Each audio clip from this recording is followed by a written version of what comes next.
हरियाणा में राज्यसभा चुनाव का बिगुल बज चुका है।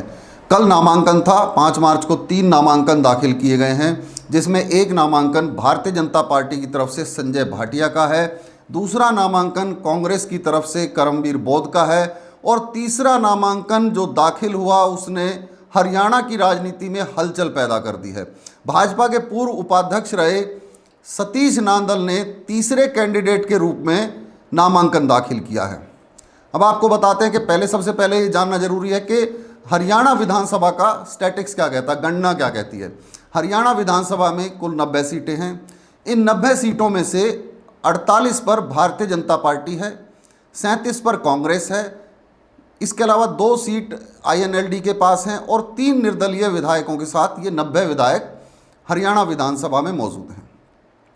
राज्यसभा के एक कैंडिडेट को जीतने के लिए 31 विधायकों की वोट की आवश्यकता होगी, यानी 31 विधायक अपनी पहली प्राथमिकता के साथ जिस व्यक्ति को वोट डालेंगे वो विजयी माना जाएगा, वो राज्यसभा में जाएगा। इसी तरह से 37 विधायक, हमने जैसा अभी आपको बताया कि 37 विधायक कांग्रेस के पास हैं, यानी भारतीय जनता पार्टी के एक कैंडिडेट यानी संजय भाटिया को अगर वोट दी जाती हैं तो भाजपा के पास 17 सरप्लस वोट बचती हैं। इसके साथ ही कांग्रेस को भी 31 वोट चाहिए, जबकि कांग्रेस के पास विधायक हैं 37। तो इस हिसाब से देखें तो 6 सरप्लस वहाँ भी निकल के आता है। इसके साथ ही इंडियन नेशनल लोकदल और निर्दलीय। अब अगर हम बात करें कि जो निर्दलीय कैंडिडेट है उनके साथ जब पर्चा भरा गया, जो समर्थन जो के साइन किए गए, उसमें जहाँ 3 निर्दलीय व 7 भाजपा के विधायक शामिल थे। इससे साफ है कि जो खेला पिछली बार हुआ था वही इस बार भी राज्यसभा में होने जा रहा है। पिछली बार कार्तिक शर्मा को निर्दलीय पर्चा भराकर भाजपा ने राज्यसभा में भेजने का काम किया था और इस बार भी लगभग स्थिति वैसी ही बनती नजर आ रही है। एक आंकड़ा मैं आपको बताता हूँ। 17 बीजेपी के पास सरप्लस हैं, 6 कांग्रेस के पास सरप्लस हैं, 3 निर्दलीय हैं, 2 INLD के हैं, क्योंकि इंडियन नेशनल लोकदल के अभय चौटाला के साथ सतीश नांदल के बहुत अच्छे संबंध बताए जाते हैं। चलिए, हम आपको स्टैटिक्स बताते हैं कि तीसरे कैंडिडेट का पर्चा किस तरह से भरा गया।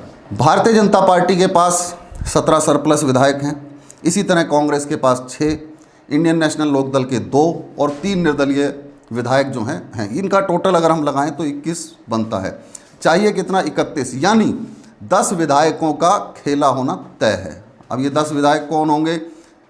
भाजपा के तो नहीं हो सकते, क्योंकि भाजपा की तरफ से तो ये खेला किया जा रहा है, साफ तौर पर दिखाई दे रहा है, जैसा पिछली बार आपने कार्तिक शर्मा का देखा था। तो इसको लेकर कहीं ना कहीं भारतीय जनता पार्टी के गुट में बेचैनी बढ़ती साफ दिखाई दे रही है। दूसरी चीज़, कांग्रेस के जो कैंडिडेट बनाए गए करमवीर बोध, उनको बहुत से विधायक तो ऐसे जो करमवीर बोध को जानते तक नहीं हैं। आपस में एक सुगबुगाहट थी अब से पहले जब ये नॉमिनेशन भरा गया कि ये कौन है। जब बाद में पता लगा कि राहुल गांधी ने सीधे आला कमान से इनको यहाँ चुनाव लड़ने के लिए भेजा है, तब जाकर ये अटकलें समाप्त हुई। तभी बात बताऊँ आपको, अगर मैं कांग्रेस के भीतर तभी जुबान में चर्चा भी है कि बहुत से विधायक तो ऐसे हैं जिन्होंने करमवीर बोध को देखा भी नहीं है, लेकिन चुनाव है और पार्टी का करना पड़ेगा।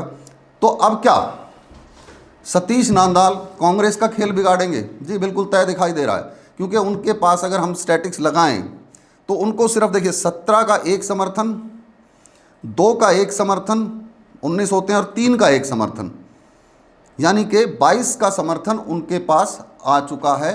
खेल सिर्फ 9 विधायकों का है। तो क्या सतीश नांदल 9 विधायकों को तोड़ पाएंगे? क्या कांग्रेस का कैंडिडेट इस बार भी राज्यसभा में जाने से वंचित रह जाएगा? 37 विधायक होने के बावजूद, ध्यान रखिएगा इस बात को, 37 विधायक होने के बावजूद भी क्या कांग्रेस का कैंडिडेट इस बार भी राज्यसभा में नहीं पहुंच पाएगा? सवाल सबसे बड़ा, क्या निर्दलीय कैंडिडेट सतीश नांदल कार्तिक शर्मा की तरह राज्यसभा में पहुंच जाएंगे? 16 मार्च को वोटिंग है, इंतजार कीजिए और देखिए नतीजा क्या आता है।